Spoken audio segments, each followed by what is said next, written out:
So I just want to start by introducing myself a bit. Um, so I am the product of two somewhat mathematical minds. My mom has a math degree and she was an accountant, so this is something I grew up with, an adding machine, that made all the noise and had the paper rolls on it. My dad worked for the government and did some programming work with the old mainframes and punch cards. And I can remember growing up coloring on punch cards, so I consider myself a product of this generation as well. So what do you get when you cross those two? Um, I like to think that this is what you end up with, and hopefully some of you remember this from your past, the little professor, which is quite the phenomenon in the 80s. And I can remember technology like this being fairly controversial when I was a kid. Should we let students use things like this? What if it helps them to cheat on their math homework at home and things like that? And when I think of the problems of those days and the problems of today with regards to what technology does in math, I think it's kind of comical to go back and look at us worrying about technology like this as being the problem. Like a few of you, I'm sure, this was my first home computer. It was a TI-99 4A. You'll note that it has really quite stellar graphics with it, and this was the kind of computer where you actually had to put cartridges in to get programs to run. And it had really fantastic math software. It actually wasn't too bad. It's not all that different from some of the software you see today, where you would answer questions and the rabbit would progress across the screen as you did so, and when you got to maybe 10 questions, you got, a prize at the end. So if we fast forward from like the technologies of my youth to the technologies of today, I think we've made some really incredible strides in what we have available for learning technologies, especially with regards to math. So I want to make you familiar with a technology you may or may not know of, which is called Wolfram Alpha, which is it's a website and an app that you can get for any kind of mobile device. And from the simplest kind of math, like subtraction, where you can see it not only gives you the result, but how to write it, what it looks like on a number line, and what it looks like for manipulatives. It can do everything from very simple math to quite complicated math. I think I have a more complicated example later. If not, I'll pull up the website and show you. We have a tablet and smartboard technology where we can add things like color highlighting and recordings and screenshots of the things that we've done on the board during class and in an online environment. This is a screenshot from one of my videos in a calculus course, and this can be really helpful to students to be able to see which parts of curves come from which places and things like that. This is a program called Desmos Calculator, which does some really nice graphing on screen and in apps, which is nice for when you're making tests and worksheets and whatnot. Oh, and here's my more complicated example for Wolfram Alpha. For those of you who teach algebra, or for those of you who have kids in algebra, this is quite a useful little piece of technology. And I want you to think about how different this is from graphing calculators. In a graphing calculator, you have to tell the calculator exactly what you want it to do. So you have to say, graph this function, or solve this equation, or find me the minimum, or find me the maximum. And in this kind of technology, it's called the computational knowledge engine. You just put in the expression, and it does everything it can think to do with it. So rather than a single thing, it will tell you a lot of things, just kind of like doing a Google search. So here, for example, it gives you two plots, one that shows you the behavior near the origin. Near is a relative term.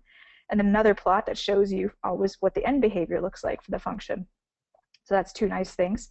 But then it also gives you things like factored forms of the equation. If it was to set it equal to 0, what would the roots be? What's the domain? What's the range? And then it launches itself into calculus and tells you the derivative and the integral and the maximum and the minimum and the area under a curve if it's got a curve. And it continues to go, and you can see over here off to the side you have the ability to do things like get a step-by-step solution and get an approximate form, which is a decimal form. And so it does actually quite a bit of stuff, more than most students ever learn how to do. And so this is really an amazing upgrade in the technologies that we have available. But this program doesn't just do that. It also has all the world's public data stored in it. So for example, you can just type in, you want the population and then give it 2 cities or 2 states or 2 countries, or it turns out any list separated by commas, it'll just start to compare the data for you. So you can do things like compare 2 cities. Whoops, I went too fast. Compare 2 cities and see population history. You'll see it's got only decades, or every 5 years, well, every decade for a while, and then it has much more current population histories. And it's interesting to go and look at these graphs and see, real-time data that looks exponential or linear or has precipitous drops. Going to look, for example, at the population of some of the cities hit by tsunamis and things like that is an interesting way to introduce things like piecewise functions. So all this data is like super easy to get to now, where it wasn't before. It involved going to look things up in encyclopedias and in libraries and in various sources. And then we have, this whole abundance of great games that kids can play to learn all sorts of levels of information. Like this is one of my favorites for learning about addition and subtraction, all the way up to signed numbers, where to feed the fish, you have to combine things so that they become -5. So for example, you combine -15 and 10, and when you combine them, you get to -5, and then the fish will eat it. So you actually have this kind of exploration space where you can combine -1 and -5. It just gives you -6, and the fish refuses to eat it. So the students have this kind of safe space to explore and try combining things, and to see what happens, and to start making numbers in a kind of backwards way from what they're used to, which is on worksheets, seeing it in the forward process. Now they're doing it in the backwards process. So I love this game. I think it's fantastic. This is one of my games. This is a game called Algebra, and this is a game. It was designed to teach algebra in the sense that students need to learn how to evaluate numbers and come up with equations.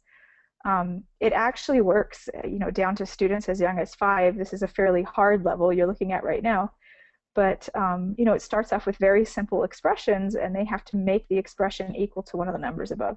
So they, they can put in values, like they can put in 3 here, but when they try to match it to something up here, it doesn't work because you need a flag that says 4. And so what happens is, as they're playing the game, they do hundreds of equations in their head, but they don't know that they're equations. They don't even really know that what they're doing is algebra. They just catch on quickly that when you put a 3 on the x, it drops into place here. You'll see here that the 7 has dropped into place. So they get the idea of variable substitution quite quickly, and it's actually pretty addicting. There's a game called Dragonbox, which I'm sure those of you who teach algebra are probably familiar with, where you can actually start to learn how to solve equations through a kind of graphical interface where each side of this is a side of an equation, and that's been a great game for kids to learn from. So we have all those games, which is a whole new kind of educational ecosystem in itself, and figuring out how to access those and use those is a challenge when you are looking at what devices students have. But then on top of that, we also have the ability to put up some pretty sophisticated resources for students using learning management systems. And so this is my calculus course, for example, that's online in Canvas. And so students can access all the topics in the course. They can do things like look at practice exams, watch videos from practice exam problems, view short lectures that were recorded during class, things like that. And this is a really big shift in how we can do things, because once you realize how to leverage the technology, you can actually use one year's work you're doing anyways to kind of fund the next year's innovation.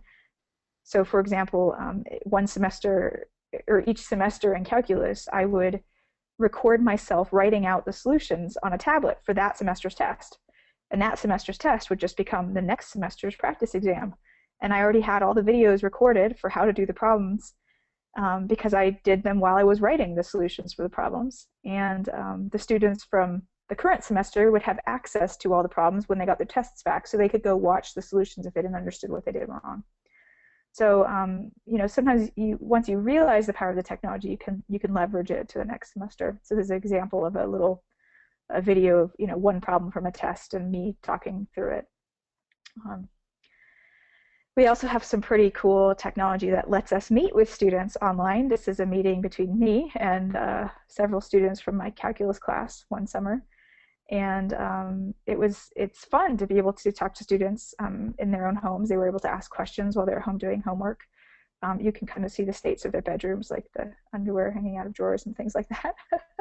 I've met students' cats and fishes and dogs and all sorts of things through webinars with students. And I think that this also provides some really interesting opportunities, although it does extend the length of the workday quite a bit if you're doing it in the evenings. And then finally, I think the introduction of cell phone technology, smartphone technology in particular, into the classrooms has certainly brought us many challenges, but also some opportunities for students to be able to use things like the cameras on their phone to take notes. So I had a classroom where we had whiteboards on all of the walls, and students, we spent at least 50% of the time in class with them working with partners. They were changing partners all the time, doing problems. And so, you know, inevitably a student would say, but I want to write it all down to take home. Well, it turns out 100% of the students had cell phones or had a friend with a cell phone. And all they had to do was take a picture and send it to themselves or send it to their friend, and they all had access to everything they'd done on the board very quickly. So no need to, you know, do a whole bunch of copying problems over when they could just do it themselves. So that's a really valuable, I think, way to take technology that can be problematic and leverage it in a way that helps. So I want to talk about, you know, where do we go from here? Maybe some of these things are new to you, and maybe some of these things are experiences you've had. But I want to talk about the future of math teaching. And one thing I need for you to do is have a little bit of a paradigm shift before we do that. And that paradigm shift is understanding that much of which we take for granted as the way things are done is simply a technology for doing it. And you have to understand it that way before you can see where we're going. And so I want you to have a little bit of a paradigm shift. So we're going to have a shared experience here. And so probably all of you know pretty well what reading looks like. And I'm not quite sure if we have the ability to do hand raising here. Do we? Let's see. Well, anyways, I'm pretty sure most of you know that you know what reading looks like. And so I want to show you what reading looks like. So this is a technology called Spritz. We're starting to see it emerge on devices, and I'm going to just play this for you in the window. Hopefully it comes through fast enough. If it seems to be lagging in your window, just go to the website and watch it yourself. It's spritzinc.com, SPRITZINC. And so I'm just going to start playing this.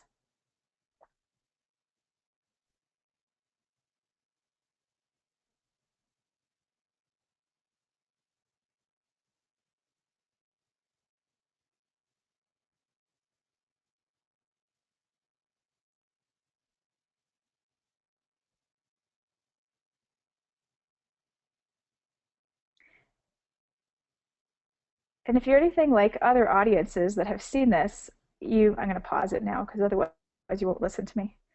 You find this kind of mesmerizing and surprising because it works. They use something that focuses on the optimal recognition character of each word. That's why there's a letter in red here, and you'll see it change from word to word. And it turns out that we can read surprisingly well this one word at a time method. And if you go to the website, you can go ahead and, you know, like up the speed at which you do this, and you'll see that even when it speeds up,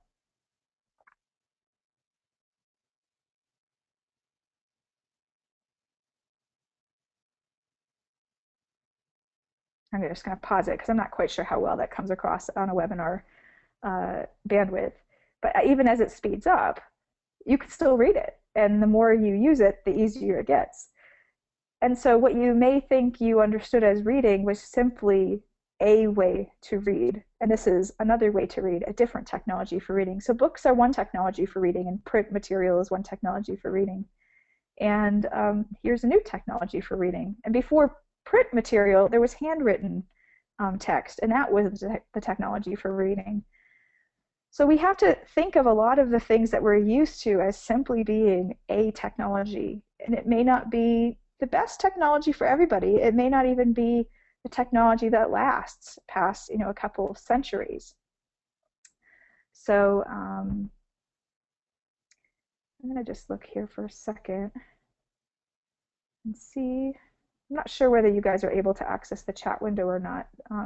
Doug, are they able to access the chat window? They're able to put questions into the question box. So if there's anything you want to hear from the audience, just have them type it in the question box. Okay. Okay, so let me go back to my my slides. So, there it is, Spritz, if you decide you want to go check it out later. So just because we're used to doing it that way doesn't mean it is the way to do it. And so another example, well, if we just actually just go back to text on paper is just a technology, and it's actually a very small technology if you look at the entire history of evolution. So, humans have been around for thousands and thousands of years, but we have mostly had spoken communication as our method of communication through that entire time humans have been in existence. It's only a couple hundred years that we have had text technologies for a mass audience. So while it is true that there was written text, maybe 1,000 years ago, it was only available to the rich, the clergy, a very small percentage of the population. So it's only been the last couple hundred years where students have had access to things like textbooks and been readily able to buy books that are fairly cheap. And so we shouldn't actually be too surprised if it turns out that text is just a blip in our communication, evolutionarily speaking. It could be that we are actually shifting back to verbal communication again. If you look at how kids kind of gravitate towards things like YouTube videos and spoken word, they kind of would rather hear you tell them rather than watch or read it in a textbook. It's maybe not surprising. I think we're actually kind of built for that. So text may actually just be a byproduct that we will abandon at some point for something better or something more evolved, like something like Spritz. You're starting to see how you might be able to read a novel now on that new Apple smartwatch, I think. So there are some, killer features of text that made it, come to prominence. You can review things that you didn't quite catch in a way you can't do that with a conversation. You can communicate one-to-many. It's asynchronous, so the author can write it and then people can read it at a different point in time. It's easy to translate once you have it all written down. And it's certainly cheaper than lecture, which was the original means of mass education.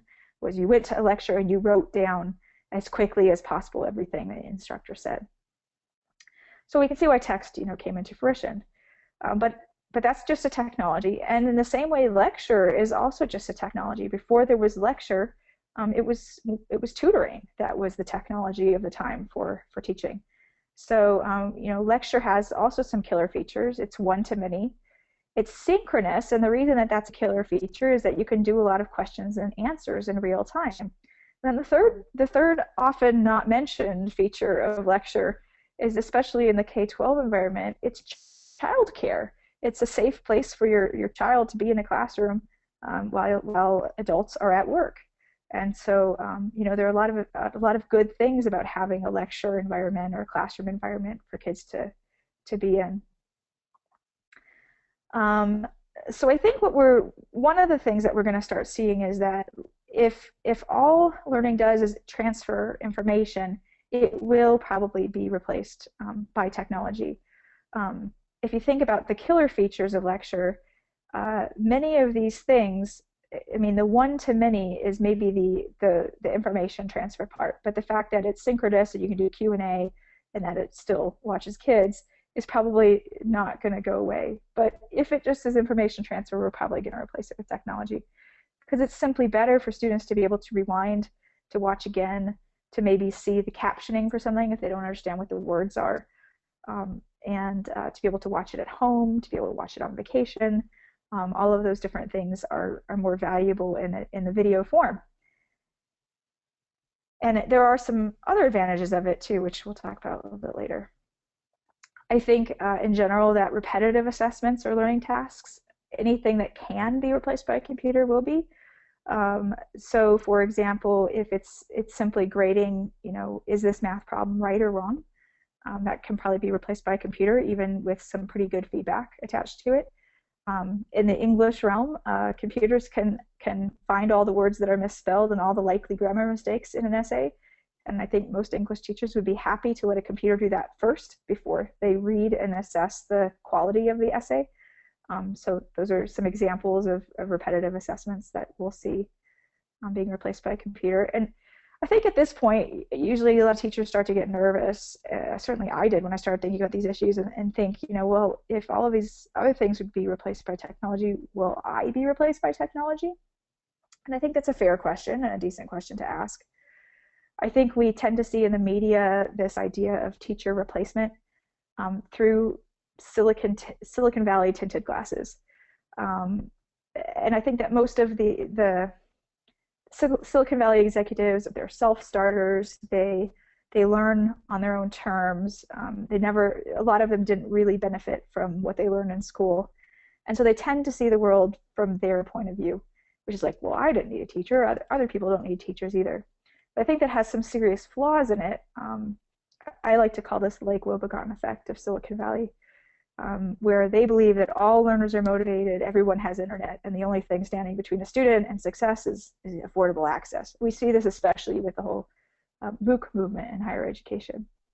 If all we do, if we can just provide students with access to free calculus classes, they will all learn calculus, which, if you're a teacher out there teaching real students, is just not going to happen anytime soon. I hope many of you laughed when you read this. So teachers have some really killer features that computers aren't going to catch up to anytime soon. They're creative, they're flexible, they're motivating, they coach students, they, again, provide that synchronous Q&A environment, and they watch the kids. I don't think that there are many parents out there that are going to be willing to leave their 5 to 18-year-olds at home with nothing but a computer to watch over them while they go to work. And I think that that's not even an issue because of all these other things that teachers provide that computers can't provide. So just to kind of to make my point about why some of these other technologies will take over in some places and how things are going to shift, I want to show you just a little bit of research about math classrooms.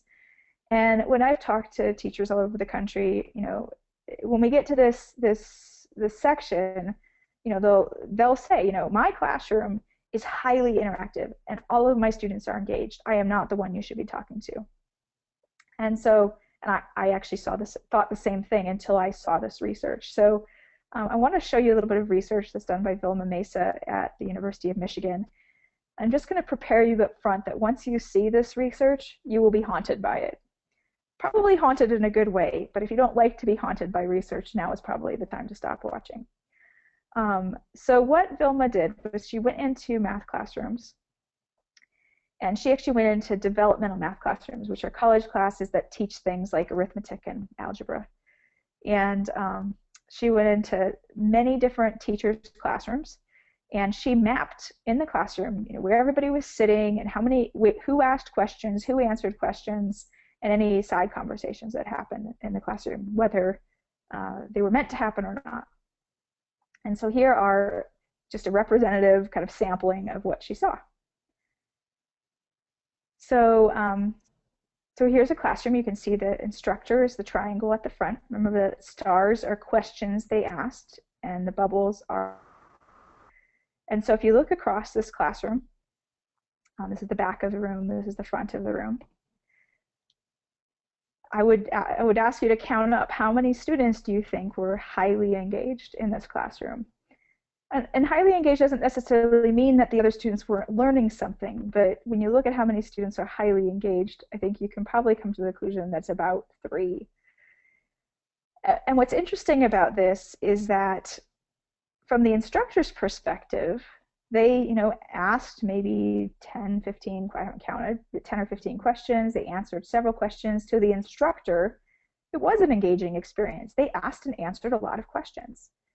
but only 3 students really did the bulk of the answering and question asking here, with a little smattering of participation from the back row and the middle row doing almost nothing. And if you think about it, a lot of times in a math classroom, the teacher's back is turned, and they may not have realized the answers are coming from a small group of people, but they are. So there's one classroom.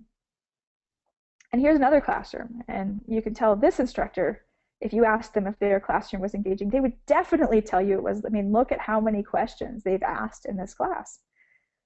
But again, if I ask you to tell me how many of the students are highly engaged in this class, I think in this case we'd say 4. 3 in the front row and 1 in the back row. And the rest are just kind of lurking in the classroom. They may be learning, but they're not really participating in the experience. And so again, this instructor believes their class to be highly engaging, and from their perspective, it is highly engaging. But if you were to ask this student right here if it's highly engaging, they may not have the same perspective as that student, or that teacher. Here's another classroom. I think I have maybe 2 more of these, 1 more of these. And again here, well, this one's kind of particularly bad. The instructor, is asking and answering a lot of questions, but it pretty much comes from 1 student here. So I think you can say that oftentimes what the instructor's perception is may not actually be the same experience as what's happening for the students. And it's not because the instructor is wrong or doing a bad job. It's just because they haven't looked at it from this perspective, that it is interactive for them, but it's not interactive for the whole class. And so in general, we can kind of maybe modify the teacher's experience to say, this classroom is highly interactive for the teacher and engaging for about 3 to 4 students, right? And the rest are lurkers. And this is a really interesting principle because in all sorts of communities where people participate, this is kind of the ratio where, there's 1 highly engaged person, there are a couple of people who are engaged with that person, and then there's a lot of lurkers. So it's a very natural phenomenon. But what it means is that for most of those students in the classroom, they could have watched a video of that classroom happening, and they would have seen all of the questions that were asked and answered the same way they would have if they were in the class in person. And so if we go back to one of these classrooms, maybe we'll go back to the most engaged classroom we see here. If somebody had recorded a video of this lecture, including all the questions that were asked and answered, these students watching it would have the same or even maybe a better experience, because if they don't understand one of the questions and answers in a video, they can rewind it. Now, it may be a different experience for these guys because these 4 may not have quite the same engaged experience from watching it. But it might improve the rest. So we have to keep an open mind with regards to things like video experiences. So I want to kind of branch into the future, and there is one more kind of category we haven't talked about, and that is the killer feature of tutors, which is that they act as the teacher, but instead of one-to-many, they are able to do one-to-one. And so in all respects, they can do the synchronous Q&A, they can motivate, they can coach, they can do everything that a teacher can do, but they can do it on a much smaller scale. And so there's a study called the Bloom 2 Sigma study, which was from 1984. And this is the same Bloom that did the famous Bloom's taxonomy, which I'm sure you're all sick of hearing about. But he has this other study that is lesser known, and it basically did a very well researched study into what kind of teaching techniques worked the best. And what he found was that the average student tutored one-on-one using mastery or using mastery learning techniques performed 2 standard deviations better than the students who learn via conventional instructional methods, and that is both lecture and group work. Group work did perform slightly higher than lecture, but tutoring performed 2 standard deviations above, which is a lot. And so this is kind of like holy grail. Like if we can get to the point where students get this one-on-one tutoring experience, they might start learning, especially subjects like math, which are highly scaffolded, at a much higher rate. And so let's just think for a second about how tutoring works. If you're sitting down with a student, there's a whole, and your goal is to teach them a particular topic, whether it's fractions or factoring or whatever. You can kind of think of there being a space of learning that exists. And in that space, if you're the tutor, there's all sorts of questions you can ask the student. I'm going to make those the bubbles. There's all sorts of questions you can ask the student to identify what they actually know and don't know. There's all sorts of misconceptions. Those are the little red circles with the slash marks through them. So there's all sorts of misconceptions the student may have about how it actually works. And then the colored bubbles are just various learning assets a tutor can provide, whether that's an example or something to read or something to watch, or just talking through how to do the problems and why the misconception is wrong. And so a good tutor can handle a variety of situations, just like a good teacher, but the teacher is handicapped by the fact that there are 30 students or more. So one example is, for some students, the tutor works with the student and comes quickly to realize by asking them a question or two that the student already knows that particular topic. So if that's the case, the tutor basically says, they've mastered that, and they move on to the next topic. And so they can avoid the rest of this by asking a really good question that makes sure the student knows what they're doing. For other students, the tutor may ask that initial question, realize the student has a misconception, provide a couple of learning assets to the student, ask another question, maybe not know enough from that to know whether the student knows it or not, ask another question, and then be able to say, oh yeah, they've got mastery now, and they move on. And that's fine too, because students are all different. There are some students who really take a circuitous route through learning a particular topic, and that's okay. Every student's going to exhibit all of these behaviors on different topics. So here's a case where the tutor asks a question, there's a misconception, they ask another question, they provide a couple of learning resources, they bounce back and forth between questions and this resource a few times, and eventually they get their way out, and you can say, well, okay, there's mastery at this topic. And, Common Core is structured, so that we try to achieve mastery of topics. And so you can think through this. You as a teacher are supposed to somehow magically do all sorts of different iterations of this process with every student of your class and arrive at mastery on every topic. And that's really a tall order for teachers, and one I'm sure that you feel challenged and stressed about every day. So I think that this brings us to kind of a path for what the future holds, that we need technologies to begin to mimic a tutor-student relationship in order to improve outcomes for the majority of students. We can, through lectures, improve outcomes for a couple of students because they are highly engaged, they're answering our questions, they're asking questions, and we are essentially in classrooms going through this process with the couple students in the classroom who are actually engaged. But the rest, we can't read minds, and we don't know exactly what's going on in their heads. So we need the technology to do this. We need it to mimic that process that we have with students. So I think that as we approach math teaching in the next several years, we're going to start to see this kind of mimicking a tutor relationship come out in software, which is one of the things that my company builds, is adaptive software. So I think that the role for teachers and the classroom experience is that we're going to see, and I think math is really at the forefront for this because it's relatively easy to teach computers how to do some math and give some feedback, rather than trying to teach them how to write a good poem or something like that. So math is kind of at the edge of the tip of the knife here, the tip of this. Sorry, I'm a little bit on cold medicine. The tip of the spear, so to speak, when it comes to being the first to do this. So I think that learning math is going to become a team activity. We already have a lot of people at the table when you're doing math. You have the student, you have the teacher. Well, I think this is the teacher over here. You have the parent who's probably helping them at home. But I think you're going to see that technology becomes one of those team members. That technology will give you insights, if you're using good technology, into what the student knows, what they don't know, where you need to remediate as a coach or a mentor to the student, and where all the students are at in terms of mastery. And so rather than seeing technology as the enemy or a replacement, just see it as one member of the team, because that's really what it's going to be. It's not a replacement technology. It's just a team member to help you out. I think that good math technology in this case provides an adaptive experience. That's super important.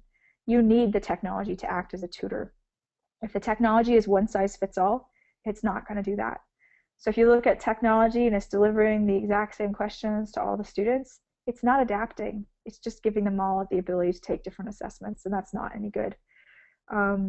If it lets them, choose different topic paths, but it still says, well, you have to answer 10 questions on every topic to move on, that's still not a good experience, because if the student knows the answers right from the start, we shouldn't be making them do 10 questions on it. We should just be able to assess quite quickly, this, and move them on, just the same way a tutor would do. I think it's really important that the technology provides instant feedback, because that's the only way they're going to learn from it. That it gives them at least a little bit of exploration space. So we don't want, a good tutor will provide, all sorts of examples and context and things like that outside of just doing the problems. And so I think that's important in these spaces. I think scaffolding the learning experience is important, and providing, I think we talked about this already, alternate learning paths to get to. So again, think of those maps of how a tutoring situation would work. That's what you want the math technology to do. The more closely it approximates what a tutor does, the better for the learning path. I think that teachers are going to shift from the role of an instructor to more of a coach. And so that means acting as a coach. So what I did was I found some qualities of good coaches. And I think when you look at these qualities, you're going to see that these are qualities of good teachers too. They're good communicators. They ask a lot of questions. They challenge their players, same way you'll challenge your students. But one of the things that's super good about a coach is if they hold their players accountable, and that's something students need. They need to know that they're accountable to somebody, but they need that person to also be encouraging and challenging as well. Teachers can show students new perspectives. We can only program machines to give so many perspectives, and teachers, because they're creative and flexible, will be able to provide more perspectives than we can do with computers. So for a student who's struggling and is not being helped by the 3 ways the teacher knows to show them, and this is where an instructor is going to be great at stepping in and providing a 4th or 5th or 6th or 10th perspective, whatever's necessary. But I think one of the characteristics of a coach that teachers are maybe not so used to is that coaches monitor the statistics for their players, and they know which players have good batting averages, and they know who needs to improve and who needs to practice on their goals and things like that. And I think teachers have not had such access to data as they do now, and it's not part of most of our routines to look at the data before we go to class. And so this is something I think teachers are going to have to learn as a quality of a good coach, that when you're working on a team that includes technology, you have to be willing to monitor that technology, or it does you very little good. So you have to learn how to use the reporting structures and learn how to decide which students you need to talk to that day. I think another thing that's going to happen before 2020 is we are going to solve the problem involved with mobile devices and assessment, because I think we have to. I think it's kind of ridiculous that we end up having students buy technologies, and that would be things like TI calculators that nobody uses in the real world, and the technology has not actually improved all that much, and it maintains the same price. And it just doesn't have the capabilities that the phone they carry in their hands has. And so, you can mimic a TI calculator on a phone. You can do all this. You can use Wolfram Alpha on a phone. And I think we need to get to the point where we can use those phones or tablets or whatever for assessments. And so all that means is we got to find a way to lock these things down for assessments. That's it. And then we can shift there. So I suspect that in the next 5 years, we will come to a solution. I think that we can easily develop something that plugs into the charging port for these devices that would act to shut off the wireless or something like that. So a teacher can have a classroom set of shut down devices, hook them all up, make sure all the students are activated, and then give their test or whatever. So I see that as a problem that we are due for a solution on, and maybe then we can start teaching students how to use the technologies they will actually use in the workforce and in the real world. I think this is my last conclusion. I think that students will be able to move seamlessly between in-person and digital experiences by 2020. And so what that means is that they may be doing some of their learning digitally. They may be doing some of their learning in class. If they miss class, they just switch to doing it digitally that day. When they're back in class, they may ask some questions from that. And I hope we get to the place where the monitoring systems we have can handle that. It can handle whether the student was in class or at home, and kind of seamlessly give us data in both of those experiences. Just to give you an example, to show you this is possible, I used to teach calculus online, and I taught calculus in person. And I had it set up so that students could seamlessly move from online to in person if they needed to. So if a student got sick in the middle of the semester, they just shifted to being online. Or if they went on vacation for a week, they shifted to being online. Or in the case of last year, if we had a week of snow days, the whole class just shifted to being online, which they didn't like very much because it meant they never got a break. But I think this is doable. I think the technologies are clunky for it right now. And so what I think will happen is we will get to that seamlessly doable, and not just the clunky experience doable as we move forward. So seamless transitions can help with a whole bunch of stuff. I mentioned most of them. But being able to do this might actually help with things like summer programs and interventions, and help for parents. If students have all this like lectures and adaptive engines and things like that available online, some of those can provide help for the parents to help the students at home as well. And that would actually help, I think, with parents understanding things like Common Core methods and things like that, if they're able to actually watch somebody explain it to them. So I have some great hope for these things. Oh, I guess I do have one more. So I think that teacher planning periods are going to shift from doing a lot of lesson planning to a lot of examining analytics instead, and choosing how you want to deliver the activities, whether it's digital or in personal. I'm hoping to see teachers have a menu of options available for how they want to do a lesson, and be able to kind of assign it as needed to the students. I think it's very possible that teachers may need more time for analyzing the analytics rather than less. There was a lot of belief when we started into the online education world that, oh, teachers could have 200 students in their class because there was no classroom constraints anymore. And, well, it should be easy because it was online. And you talk to almost every online teacher I know, they'll tell you it's more work to teach online, not less work to teach online, because they're having to keep up individually with all the students. So I suspect that as we shift into this world, the technology will remove some of the time that teachers need to be working on things and give them a little bit more planning time. But in all, I think that the planning time will increase if we consider planning to be examination of analytics. And so I think administrators need to be aware of that they may think to themselves, well, the students are all using this online platform now in class. I can assign the teacher to other things, but they can't. The teacher needs to have that time when the students are working individually to be looking at the analytics and to be catching up with individual students who are struggling, things like that. So I want to kind of end with this quote from Arthur Clarke, which is, I think, has proven itself to be pretty true in the world we live in right now. If somebody can be replaced by a computer, they typically are. But I don't think that teachers are in this boat, as long as they can shift into that coaching role and look at technology as a team player and not as something that's going to kill them off. I think that great teachers will continue to be great teachers if they just say, well, the technology will help me in all of these different areas, so I should let it, and I should focus my efforts in a slightly different way with the students. So they will always need that coach, that human being, that connection with the learning community. That's what keeps the majority of learners moving forward, just not the Silicon Valley folks.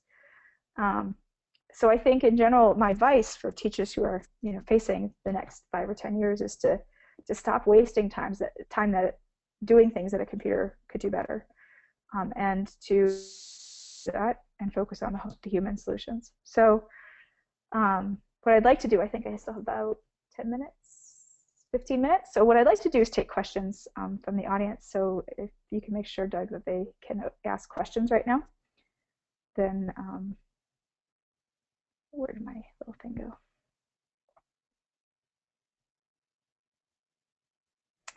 I see somebody asked about a copy of the slides, and if you go to, let me put my last slide up here again. If you go to my website, which is busynessgirl.com. It's actually the top post on there right now is a copy of the slides. And we will, Maria, just, we will be sending out a follow-up email with a link to the recording, so they'll be able to review the entire session as well. Okay. So questions?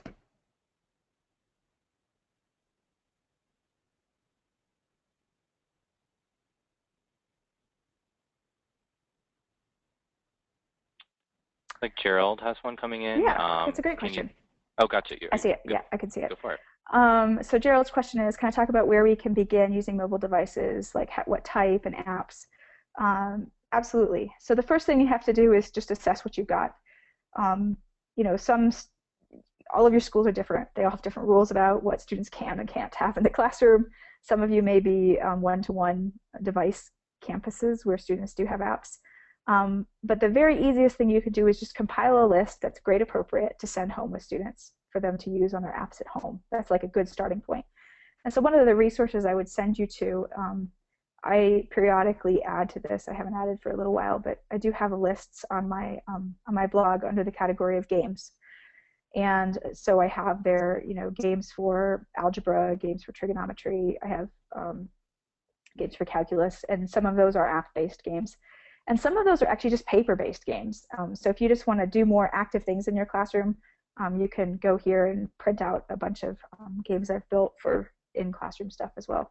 But if I was a K-12 teacher and you asked me, I was trying to find a solution to this and I didn't have one-to-one devices in class, I would go out and find the best games for teaching math at that grade level and just send home a list and say, hey, if you have a device, I think these games are really great and they'll help your kids to really understand the topic.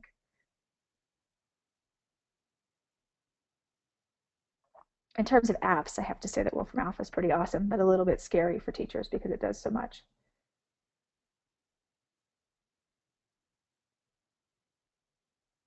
Other questions?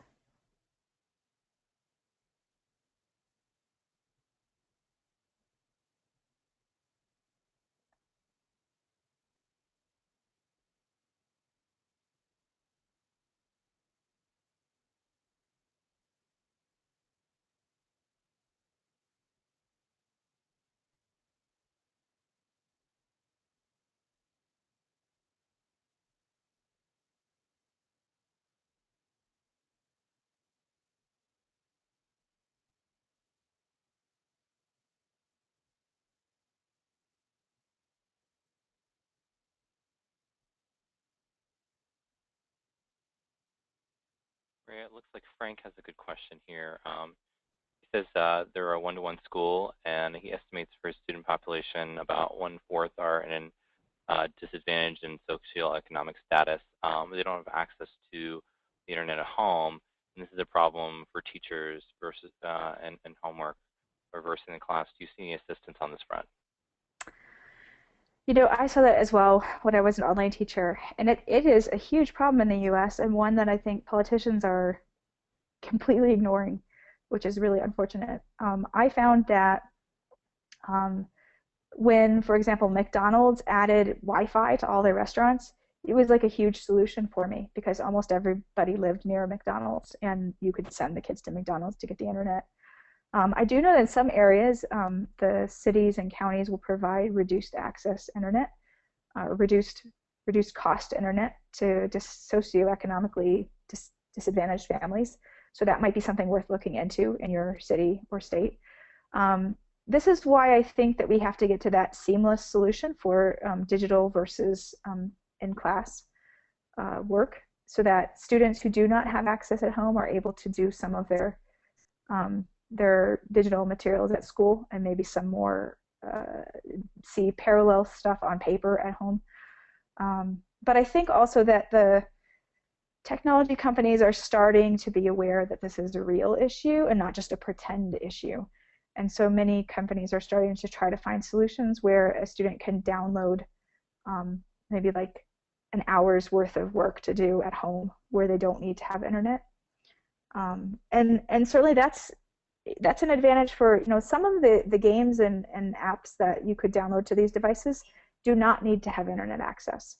And so they can play a game for a while at home without having to have access to the net. So that's possibly another solution, is to come up with some apps and activities that can be done without access to the net at home, so that they have something to do when they don't have access. I think it's always up to the teacher to be really flexible, isn't it? Lori asked a question about what program I use to record myself solving problems. And I use a program, there's a great free program called Jing, which is Jing. It's put out by TechSmith, and it's free for students, teachers, anybody.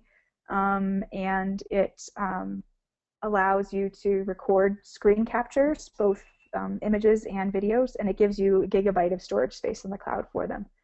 And so that was pretty much what I used. I think also they have another software called, what was it called? They have one for an iPad that's really kind of cool too. Maybe somebody can help me with that. It has a little green monster on it.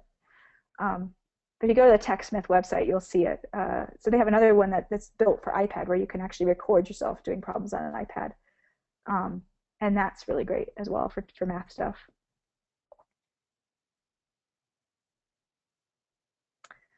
Oh, the best math software for Algebra 1. I kind of can't answer that one, because I build some software for Algebra 1, and I don't want to be a biased opinion there. I think there's a lot of decent software. I think the thing to ask yourself is, does the software adapt in the way a tutor adapts? Does the is it decent in terms of quality content? Does it provide some kind of learning resources for the students when they get stuck? So, you know, if I get a problem wrong twice, is it going to help me learn how to do it, or just keep giving me problems until I'm like frustrated and stuck and mad? And then does it give instant feedback? I think those are the things to look for. And I can't really say specifically which I think is better, because, well, also you have a difference in students. So some students might gravitate towards one sort of software, but more than others.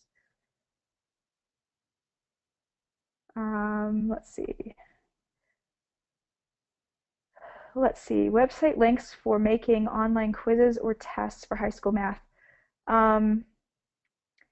Well, first I would say that I wouldn't start writing quizzes or tests for high school maths yourself. There are already websites and software packages with thousands of questions built into them, and I would just find one you like and choose from the questions rather than writing them yourself. I think that's a far better option for making online materials. It's a ton of work to write these questions so that they're not buggy and things like that. And no teachers have too much to do already. So I would just look at the options and then choose from those. Let's see.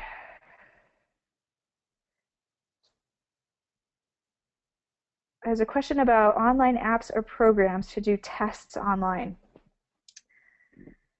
That's a really tricky one. For algebra related, like for math and algebra in particular, when I taught online, I did not give the tests online. All the homework was online, all of the discussion boards were online, but when it came to do an actual assessment, I had the students go to someplace that was proctored to do it. And that proctored environment for me could be a library, a school. If we couldn't find a library or school, I think sometimes I let a clergy member give the tests. It could be something close to where they lived. They had to have somebody else who's willing to say, yeah, I proctored this test, and it was the student doing the work themselves. When there is software like Wolfram Alpha and the problems can be solved so easily with it, I wasn't comfortable believing that online work was actually the students' work. Math is just so high anxiety and so high stakes for a lot of students that it's just something they're willing to cheat on with abandon. So with that said, there are some companies that provide web-based proctoring for online tests. So if you need to give online tests and you have no other choice, you can look into some of those. If you just probably Google online proctoring tests, you'll start to find them. They actually have the students purchase a fisheye camera to sit on their monitor, and they basically have human beings proctoring, say 10 students at a time, and they can watch all the students at once and make sure they're not doing anything inappropriate. So that would be my advice if you have to. Let's see. Do teachers typically pick the software? Does a course typically have multiple softwares? I think, again, that's really specific to the school. At the college level, teachers often get to pick some of their software, but not others. For example, they may be told what learning management system to use, but get to pick which math software they use. In some school districts, the school district will pick a particular software package to be used. And if your school district hasn't picked one yet and you're interested, I would volunteer to be on that committee, and then you'll have some say over it. I think these days a course typically does have multiple softwares, just because if you think of like graphing calculators as a software, we have graphing calculators, so that's one technology the students have to use. Then you have some kind of learning management system, which is another technology the students have to use. And then typically at least one math package that the students learn how to use. So that's 3 right there. And then if you give them some apps to use at home, you're adding, 4th, 5th, 6th, etc. I think you have to decide based on the grade level you're teaching. I mean, you guys are the experts. You're with your students every day. You know what they can handle and you know what they can't handle. And you know what you can handle and what you can't handle. And the one thing I always have to warn teachers about is if you're not used to using technology in your classroom, don't dive in to using everything at once. Choose something every quarter or something every semester or something every year to add to your toolbox of available options. Because otherwise it can be really frustrating to try to adopt a lot of stuff at once. And you're better off not getting too far out of your comfort zone, because when you do, you get frustrated and your students get frustrated and then everything blows up. I think the best software to start using, if you haven't started with something, is online video and some kind of website to host it on, so a learning management system or a simple web page or something like that. And simply providing help videos for the topics that you teach. And you don't even have to make them yourself, right? You can. There's that great app for iPad. I can't remember the name of it. If somebody remembers the name, type it into the question box so I can see it. But there's great stuff for making short videos. But there's also, at this point, thousands of great teachers who've provided video on YouTube. And so you just curate that so you get the best help. And that help not only helps your students, but it helps your parents who are trying to help your students. So I think if you've done nothing else, do that. That's a great place to start. It gives you a really good sense of what's out there and gets like the maximum bang for your buck for your students. How do I see textbook publishers changing to meet today's needs with technology? I do a lot of work for a textbook publisher, and they're building adaptive technologies because they know that that's what teachers can't do themselves. You can't do a 1 to 30 teaching environment and meet the individual needs of every student. But we can do that with software. And so what textbook companies have is a lot of really well-written content that's very scaffolded and structured, and they need to push it into a way that makes it more beneficial for students. And that's in smaller pieces and in adaptive experiences, and that's what I see them doing to meet the needs, because not many teachers are going to be able to sit down and write software that does this. But I think teams of it takes actually quite a big team to write this stuff, so large teams of people can do it. I'm running out of time here, and Doug's probably read more questions than me, so it's ScreenShomp. Thank you. Somebody said ScreenShomp, and that is the software I was thinking about for iPad. That's the one that TechSmith made, where you can write on the screen and have it recorded at the same time. Thank you, Christine. One of the things I'd suggest, since I think this is, do we go to 3 o'clock, Doug, or do we have time to run over? Yeah, we go to 3, but I think we have a few minutes here to run over, because there's a lot Okay, of well, great before, questions. since some of you probably have to go somewhere, I'll just tell you that a lot of the questions you're asking, if you go to my blog, there is a search box at the top, and if you just type in a couple words there and do a search, there's probably like 500 posts on here about various topics. So you may be able to find the answers for some of those here. I also have some lists of really great books on like teaching and learning mathematics. So if you're looking for some good reading, you might check out some of those books as well. But I'm going to keep answering questions for the time being, and I will put up that slide of like the contact information. Okay. So let me, I don't know where I left off. Let's see. Go back up on the list. Oh, Margaret told me screenshot too. Thank you, Margaret. Do I think there's a percentage of time students should be learning through technology? No, I don't think there's a percentage of time. Actually, in the software that we build, students who have mastery of the material will move through it much faster than students who do not. And that's kind of the way it should be. Students who need help will spend more time in the software because it'll be continuing to help them. It's the same thing that would happen with a tutoring experience if the parents had an unlimited amount of money. And so I don't think there's anything ideal. I think it's what's needed. It's what's good for each individual student. You'll find that there are some students who have less patience for the technology than others, and you'll spend more time with them in groups in the classroom or individually.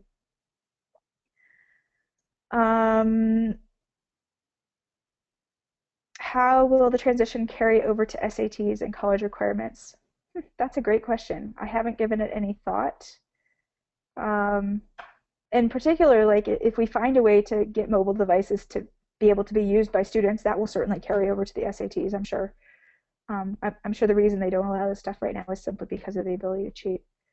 And in terms of college requirements, well, as with all things, that'll vary by state and by school. But colleges, especially community colleges, are already using a lot of this stuff. So I think the students may find a natural transition more to community colleges probably than four-year schools. Okay, adaptive remediation programs that are successful and research-based. I'm not sure if you mean research, like they've been proven with research or that they're research-based. I know that the stuff that we build is research-based. A lot of the architects at the top of our software have medical degrees. They understand how the brain functions. They have experience in education, and they've read all the research. So we try to architect ours so that it takes advantage of research about forgetting curves and when is the optimal time to intervene and balancing frustration with learning. One of the really hard things with like adaptive learning is that students, adaptive learning can be frustrating for students because sometimes they're asked questions they don't know the answer to, which is what a tutor does too, right? And they're like, well, why is it asking this question? I don't know the answer to it. But they're only frustrated when they don't know the answer. They're not frustrated when they do know the answer. And it turns out that the students need some frustration to actually learn well.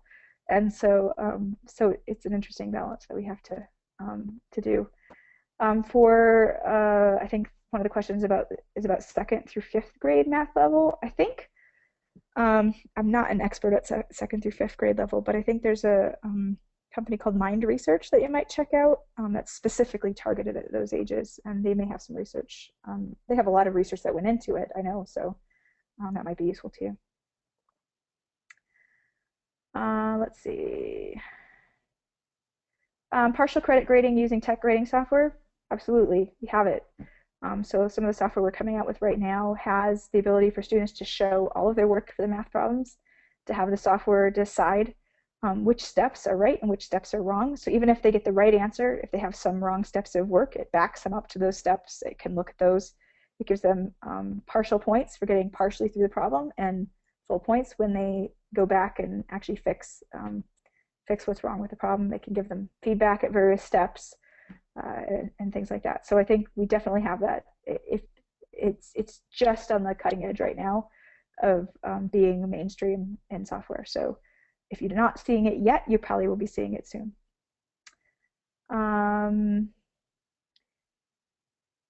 Let's see. Can Jing be used with Smart Notebook? Jing just records your screen. So if Smart Notebook shows up on your screen, then yes, it can. Let's see. So opinion of Khan Academy. I think Khan Academy has its heart in the right place, but I think it can do some things a bit better. I think the Academy videos are not the greatest for students.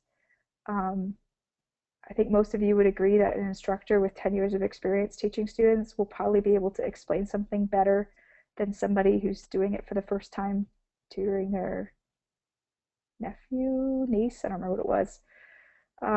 And so that's my main beef with it, is just that the vocabulary isn't always right. The the explanations aren't always the greatest. And just like a good tutor would probably poke at, like, well, could you do it this way? Could you do it that way? They'll poke at the exploration space around the problem. I think the Khan Academy videos are very straightforward, and I think the problem with them is that they're just teaching a technique without a lot of understanding of the technique. I know they've made an effort recently to recruit more instructors to make the videos and things like that. So I think all of these things are a step forward ultimately. And none of them are perfect yet. And nothing is ever really perfect. So I think that all of whatever the solution is, it can always be better. So I'm pretty critical of stuff. I would be critical of my own stuff as well.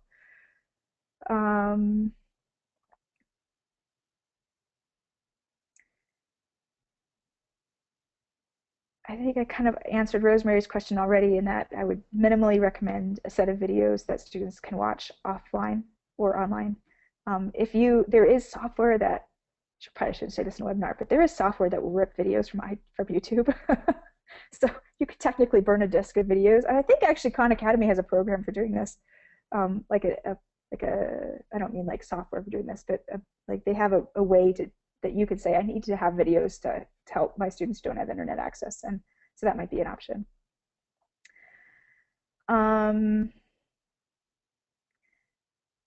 As for, let's see, my voice is starting to get tired. Let's see. Sources for grant money, no idea. That's going to depend on individual situations.